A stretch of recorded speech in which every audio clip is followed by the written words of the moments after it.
Deputy Director Dan Bongino, Special Agent in Charge Robert Bowles, Governor Spencer Cox, Lieutenant Governor Deidre Henderson, and Commissioner Anderson, as well as, Commissioner Bo Mason, as well as some local partners here present with us today. Governor will kick it off. Ladies and gentlemen, thank you for joining us here tonight. We appreciate the media and the partnership we have with you in helping us to get information out to the public so that we can catch this assassin and hold him accountable. We are going to share a portion of a video and that we have of the suspect, as well as some new stills. Those have already been released, but we want to make sure that they get as much attention as possible so that we can get help from the public in tracking down this evil human being. So we're going to cue up the video right now. Show that. I've asked Commissioner Bo Mason if he would narrate to you what is happening in this video. Thank you, Governor. Bo Mason, Commissioner for the Utah Department of Public Safety. If you look up to the top left, you'll see the building where the shooter was proned out in the top left corner. We'll go ahead and play that video and I'll narrate as we walk through that. So here you see that the suspect ran behind that upper building. He's going to come out on the right, moves to this far right corner. As he does, he's going to climb off the edge and then drop down to the ground. As he did that, he left some palm impressions. There's some smudges, some places we're looking to collect DNA. There's a shoe imprint where we believe the suspect is clearly identified as wearing Converse tennis shoes. Again, we'll replay that again so you can get another view of that. It's important to note his black t-shirt, his black pants, and there appears to be some white on the soles of those Converse tennis shoes. Those are all identifiable items that we're looking for. In the stills that are going to follow this, you're going to see a very distinctive t-shirt with an American flag and appears to have an eagle on it. There's also a baseball cap with a triangle on it and a pair of sunglasses.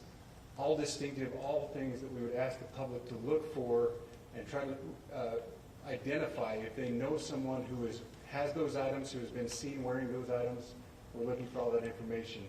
Here you see the suspect after dropping off the building. He moved around across this grassy area, around the parking lot. We're going to pan to the right.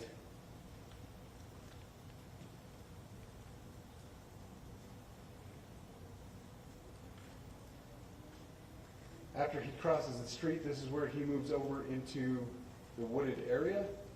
This is the video evidence that we utilize to track his movements and to locate that firearm in that wooded area following the discovery of this evidence.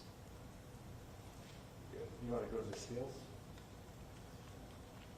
So here's the still photographs. I mentioned these have been enhanced. So these are slightly different than what we introduced earlier. Please pay close attention to the t-shirt. Like I said, very distinctive with that American flag and that eagle. The hat with the triangle and the sunglasses. If you'll go to the next picture, please. The backpack as well. All identifying features that we're hoping the public can help us identify and lead us to this suspect. Next picture. And again, there's a better picture of the hat with that triangle logo, and again, the t-shirt. Blue jeans, and you get a good look at those Converse tennis shoes as well. We have pushed these out. We'll continue to push these out, and we just ask for the public's cooperation through the public. The tips that have been coming in are what are giving us our next leads and enabling us to continue to further this investigation. We've had great cooperation from the public, and we're continuing to ask for that as we move forward. Thank you, and I'll turn the time back over to Governor Cox. Thank you so much, Commissioner Mason. I want to thank Director Patel and his team. It's great to have them on the ground with us tonight. We've had several briefings, and he's had an opportunity to walk the crime scene. We appreciate our local law enforcement here. Again, we have Mike Smith, who is the county sheriff here. We have all of our local chiefs of police that are here as well, all working hand in hand with the state and with the FBI as we move forward with this investigation. Now, just give you a little warning, we will not be taking any questions at this time. We're giving you the latest information we have, being as transparent with everything that we have. But I do want to share a couple things that I think are important. We cannot do our job without the public's help right now. The public has answered our call for action. So far, we've received more than 7,000 leads and tips. I would just note that the FBI hasn't received this many digital media tips from the public since the Boston Marathon bombing. This case also highlights the dedication of our law enforcement community. We have 20 federal, state, and local law enforcement partners that are working shoulder to shoulder to find the person who committed this horrific crime. With their support, we've completed nearly 200 interviews. As you're aware, as has already been reported, the FBI is offering a $100,000 reward for information leading to the identification and arrest of the person responsible for the murder of Charlie Kirk.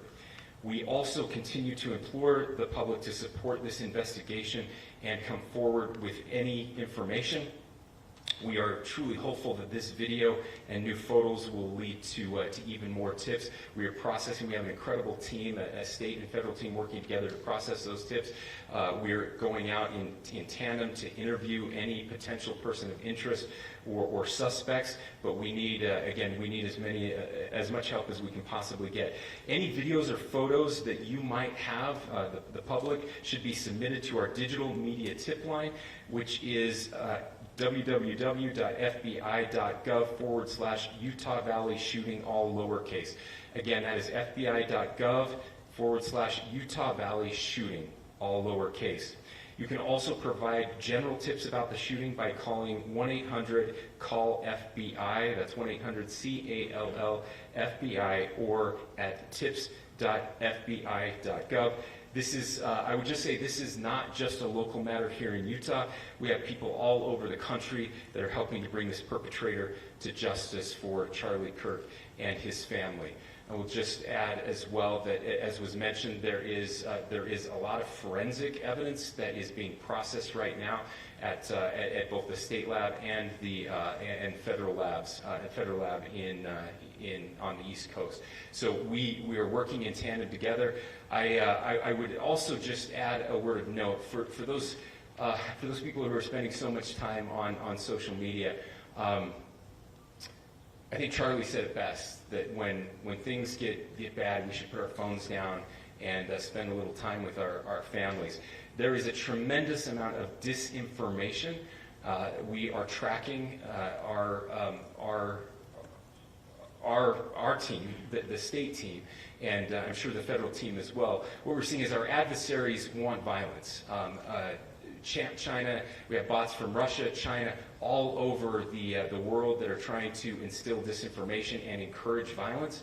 I would encourage you to ignore those, to turn off those streams, and spend a little more time with our families. We desperately need some healing. We'll have more to say about that in the days and weeks to come. More than anything, we are going to catch this person. Last thing I will just say is we've been working with our attorneys, getting everything that we need, affidavits ready, so that we can pursue the death penalty in this case, and that will happen here in the state of Utah. Again, to the public, to those who are grieving, thank you for your prayers. I know we are feeling those prayers. I know the Kirk family is feeling those prayers as well. We pray that God will bless our nation at this very dark time. We can start healing by finding this perpetrator and holding him accountable, and we need your help to do that. Thank you.